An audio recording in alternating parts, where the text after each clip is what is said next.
Non Vaishnav versus సెయిజూడ్. రీసెంట్గా actor Shivaji women dressing sense గురించి మాట్లాడినప్పుడు దానికి కౌంటర్గా నాన్ వైష్ణవ్ ఒక వీడియో అప్లోడ్ చేశారు. సో ఆ కామెంట్ చేసేటప్పుడు ద్రౌపది గురించి, సీతాదేవి గురించి, ఇంక్లూడింగ్ గరికపాటి గారి గురించి కూడా కొంచెం శృతి మించి మాట్లాడారు. అందుకే ఇంటర్నెట్ మొత్తం వైల్డ్ ఫైర్లా అంటుకుంది. ఒక 5 lakhs సబ్స్క్రైబర్స్ తగ్గిపోయారు కూడా. ఈ ఓవరాల్ చూడడంలో ఒక సిస్టమాటిక్ ఇష్యూని గమనించండి. ఈ మధ్య చాలా మంది ఎలా తయారయ్యారంటే ఒకరిని పట్టుకుని తిడితే ఫేమస్ అయిపోవచ్చు అన్న ఉద్దేశంతో కావచ్చు, లేదా ఒక కాంట్రవర్షియల్ టాపిక్ తీసుకొచ్చి సైడ్ తీసుకుంటే బెనిఫిట్ అవుతుందనో, అది రిలీజియస్ బేస్డ్ కావచ్చు, క్యాస్ట్ బేస్డ్ కావచ్చు, పాలిటిక్స్, ఫేవరెట్ యాక్టర్స్, ఇంకా పరిమితి అనేది ఇట్స్ నాట్ దేర్ ఎనీమోర్. ఇక్కడ ఆడియన్స్ కూడా చూస్తున్నారని చెప్పి కొన్ని యూట్యూబ్ ఛానల్స్ అలాగే ఇన్ఫ్లుయెన్సర్స్ 24/7 వాళ్ళకి ఇదే పని.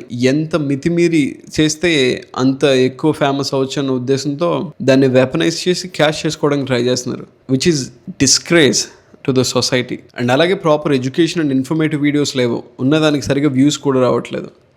సో అంటే వీళ్ళందరూ కంకణం కట్టుకున్నట్టున్నారు. మాసెస్ అంటే మెజారిటీ ఆఫ్ ద ఆడియన్స్ మొత్తం అందరినీ పిచ్చోళ్ళు చేయడానికి. So low IQ, high energy content create చేసి సిమిలర్గా వాళ్ళని కూడా అలాగే తయారు చేద్దామని. అండ్ ఫైనల్గా ఒకటి, తెలంగాణ స్టేట్ ఒక బిల్ ఇంప్లిమెంట్ చేస్తుంది. ఇలాంటి రిలీజియస్ హేటెడ్ ఎవరైనా పబ్లిక్గా వచ్చి కానీ ఇంటర్నెట్లో కావచ్చు కామెంట్స్ పెట్టడాలు, తిట్టడాలు కానీ చేస్తే కనుక కాన్సిక్వెన్సెస్ అనేవి చాలా సీరియస్గా ఉంటుంది. సో ఇదే అక్రాస్ ఇండియా కూడా ఇంప్లిమెంట్ అయితే మనం పీస్ఫుల్గా ఉండొచ్చు. సో ఆ రాత్ అనేది కొంచెం మినిమైజ్ అవుతుందని చెప్పి నా ఒపీనియన్. సో మీ ఒపీనియన్ ఏంటో right it down below the comments.